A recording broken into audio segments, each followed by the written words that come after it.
The Wyoming winter came down like God's own judgment, and Jonah Black found himself riding through a blizzard that had no intention of mercy. At 4'8" and barely weighing 100 pounds, he had always been the smallest man in any room, and right now that smallness felt like a death sentence. His horse, Dusty, was flagging after 3 days of walking through knee-deep snow. The wind cut through his thin coat like knives, and his fingers had gone numb around the reins. The town of Rawlins was still 12 miles away, but the storm was winning the race. "Easy, boy," Jonah whispered, his voice barely audible above the wind. "Just a little more." But Dusty had had enough. The big chestnut horse stumbled, his legs trembling with exhaustion. Jonah felt the saddle slip sideways. And he knew with sick certainty that they weren't going to make it to town. That's when he saw the light, not a hallucination born of cold and exhaustion, but a real light, yellow and warm, flickering in a window somewhere in the storm, the sign of human habitation in a place that seemed to exist in a state of pure wilderness.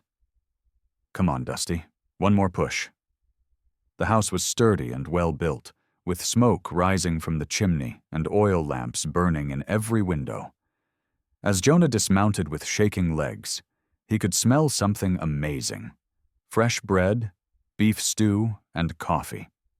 The kind of meal that seemed like a miracle in a land where meals were often just beans and hardtack. The front door opened before he could knock. "You're not dead yet," said a woman's voice, though not unkindly. "But you're close. Get inside before that storm kills you both."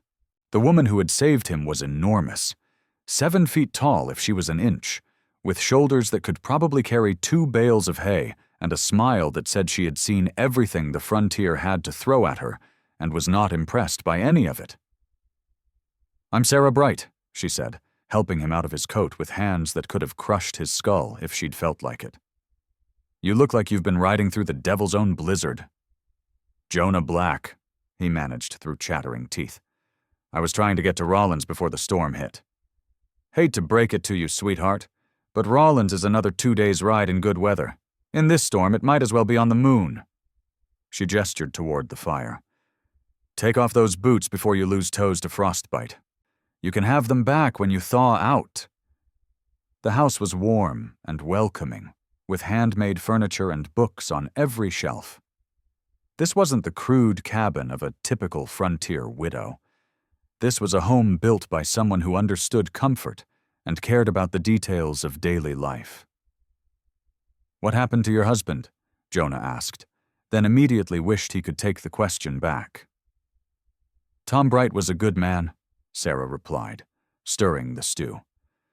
"Took 2 bullets for me 3 years back when some men decided they wanted to see what I was worth. The bullets killed him, but they didn't teach those men the lesson they should have learned."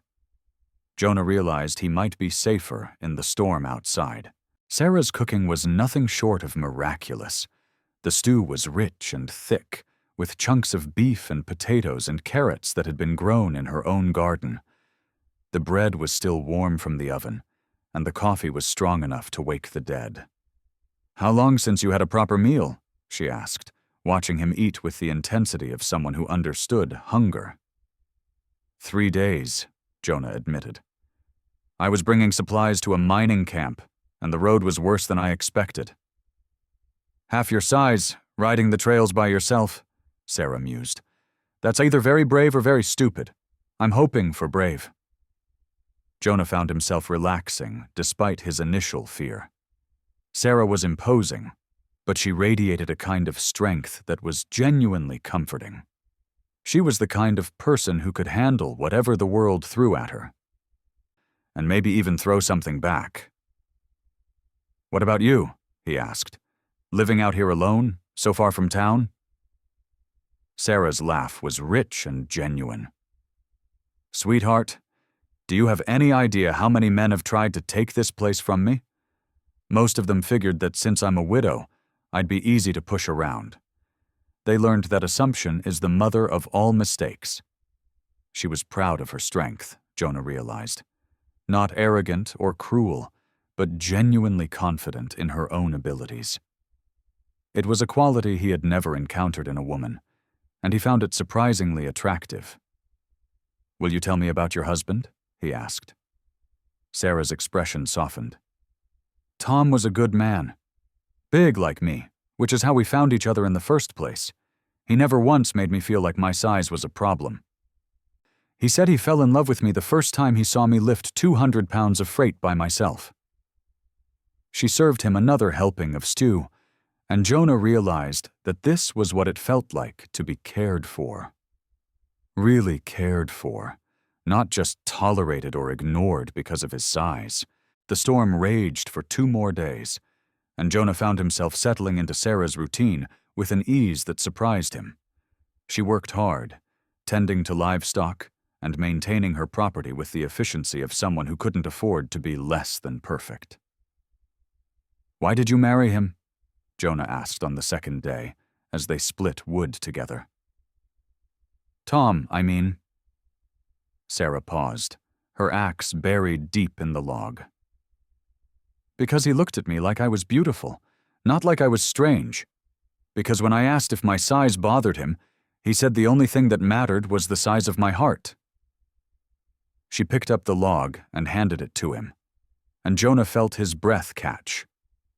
No one had ever treated him like he was capable of hard work. In most places, his size made people assume he was weak or useless. "What about you?" Sarah asked. "Any women in your life?" Jonah's smile was rueful. "I courted Mary Henderson for 2 years. Her father said I wasn't big enough to take care of his daughter properly. Mary agreed." "That's his loss," Sarah said simply. "And probably her loss, too." The words were so matter-of-fact, so certain, that Jonah felt something shift inside his chest. It had been so long since someone had seen his worth independent of his size that he had almost forgotten what it felt like to be seen as a person rather than a curiosity. On the 3rd day, the storm finally broke, but it left behind a mess that needed cleaning. The barn roof had collapsed under the weight of snow, and several of the animals were trapped. Sarah was working methodically to free them, but the task was too much for one person. "Here, let me help," Jonah offered, wading into the chaos. "You weigh 100 pounds soaking wet," Sarah protested. "You could get hurt." "Maybe," Jonah agreed, "but we're both stuck here, and those animals need help." What followed was a masterclass in how different skills could complement each other. Sarah could lift the heavy beams, but she couldn't maneuver into the tight spaces where the animals were trapped. Jonah could fit into those spaces, but he needed her strength to move the debris. Working together, they freed every animal and repaired the barn damage. When they were finished, both were covered in snow and sweat, but the satisfaction of a job well done was written on both their faces. "You did good work today," Sarah said, and the pride in her voice made Jonah's chest swell with warmth. "We did good work," he corrected. "I couldn't have done it alone." "Neither could I," she admitted. As the days passed and the snow began to melt, Jonah found himself dreading the moment he would have to leave. This place, this woman, had become home in a way that nowhere else ever had. But he was running out of reasons to stay. "I should go to Rawlins tomorrow," he said that evening as they sat by the fire. "Get the supplies delivered, collect my pay." Sarah nodded, but her expression was sad. "You should. You've been more help than you know, but you have your own life to live." Jonah looked at her, really looked at her. The way the firelight played across her strong features, the competence that radiated from her every movement, the kindness she had shown to a stranger who needed help. "Sarah," he said, his voice steadier than he felt, "I need to ask you something." She turned to him, her eyes curious and just a little wary. "I know this is crazy," he continued. "I know we just met. I know I'm not much to look at and probably can't give you the life you're used to. But," he took a deep breath, Will you marry me? The silence stretched between them like a canyon. Jonah's heart hammered against his ribs, and he found himself hoping desperately that she wouldn't laugh. Sarah was quiet for a long moment, and when she spoke, her words were careful and measured. You want to marry me because I fed you stew and gave you a warm bed? No, Jonah said firmly. I want to marry you because I feel like myself when I'm with you. Because I feel like I can be useful, like I can be a man worth having. Because when you look at me, you don't see my size. You see me. Sarah's expression softened. Jonah, you're a good man. But marriage is a big decision, and I need to be sure you understand what you'd be getting into. Tell me, he said, you'd be marrying a woman who's bigger than you. People would talk. They'd say things that would hurt. They'd think you couldn't handle a real woman, that I had to settle for you because no one else would want me. I don't care what people think, Jonah said. And I want you to know something. Settling would be me finding a woman who tolerates me because she has to. You accepting me would be us choosing each other because we make each other better. Sarah was quiet again, and Jonah could see the wheels turning in her mind. I've spent my whole life being told I was too much for most men, she said finally. Too strong, too independent, too big to be a proper wife. Having someone choose me for exactly who I am, that's something I never thought I'd have. Is that a yes? Jonah asked, his voice barely above a whisper. That's a, let's see if we can make this work, Sarah said with a smile. With the understanding that you can leave anytime you want. I won't chain you to a life that doesn't fit. The words should have been discouraging, but instead they filled Jonah with determination. This was a real choice, not a trap, and he was going to prove that he was worthy of being chosen by someone as extraordinary as Sarah Bright. The wedding was small but perfect, held in Sarah's front yard with the mountains as witnesses. The preacher from Rawlins came out especially for the ceremony, along with a handful of neighbors who had come to see what the fuss was about. What they saw was a man and woman who had found their perfect match. Jonah wore his best suit, and Sarah wore a blue dress that she had made herself, both of them looking like they belonged together despite the difference in their size. I promise to see you as you are, Jonah said in his vows, not as the world thinks you should be. I promise to let you be the man you choose to be, Sarah replied, not the man others expect you to be. The kiss was gentle but sure, and Jonah felt the last of his loneliness dissolve like snow in spring. Their first year of marriage was everything Jonah had hoped for and more. Sarah taught him to work the land properly, and he taught her to read the new books that came through with the supply wagons. They built new buildings, expanded the ranch, and became known throughout the territory as a couple who could handle anything the frontier threw at them. The real test came in Jonah's second year of marriage. A group of men from Rawlins had been spreading rumors about Sarah, cruel things about how she must have trapped him into marriage, how he was probably too weak to stand up to her, how she was probably stealing money from him to support her lavish lifestyle. They cornered Jonah one day in town, drunk on whiskey and cruel intentions. Tell the truth, little man, sneered Jake Morrison, the biggest troublemaker in Rawlins. How much is she paying you to pretend you love her? Jonah had grown a lot in the past 2 years, not in size but in confidence.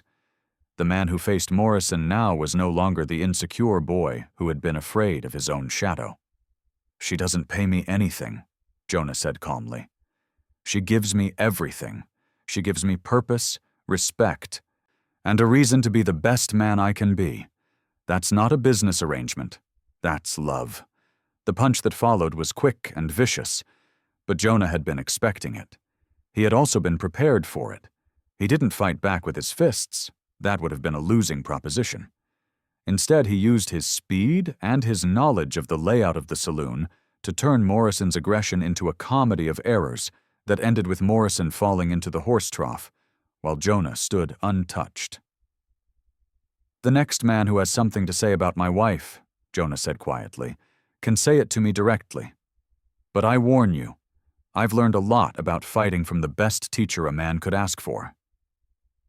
The story spread throughout the territory, and after that, the rumors stopped. Men who had dismissed Jonah as too small to be a real cowboy learned that courage and love could make a man as big as he needed to be. 10 years later, Jonah and Sarah Bright were still running the most successful ranch in the territory. They had built additional buildings, expanded their herd, and employed dozens of workers who came to respect both the couple's expertise and their fairness. "Still don't regret marrying the little man?" Sarah asked one evening as they sat on their front porch, watching their children play in the yard. They had 2 sons and a daughter, all of whom had inherited their father's quick thinking and their mother's strength. "Every day I wake up grateful that you were too stubborn to let the storm drive me away," Jonah replied. "You saved my life, Sarah. Not just from the cold, but from a life where I never felt like I was enough." "You were always enough," Sarah said, leaning over to kiss his forehead. "You just needed to find someone who could see it." Their story had become legend throughout the territory. The tiny cowboy and the mountain giant who had built a life together that neither could have managed alone. But Jonah knew that what people called legend was actually something much more ordinary and much more precious. 2 people who had chosen each other and then worked every day to be worthy of that choice. And every night, when Sarah tucked him in beside her massive frame, Jonah knew that he had found exactly what he had been looking for in all those lonely years. Not someone who tolerated his smallness, but someone who made him feel big enough to conquer the world. If this story touched your spirit, share it so that the voices of the ancestors are never forgotten. Like and subscribe to Native American Tales, where every time we bring you another cinematic legend, where pain meets purpose,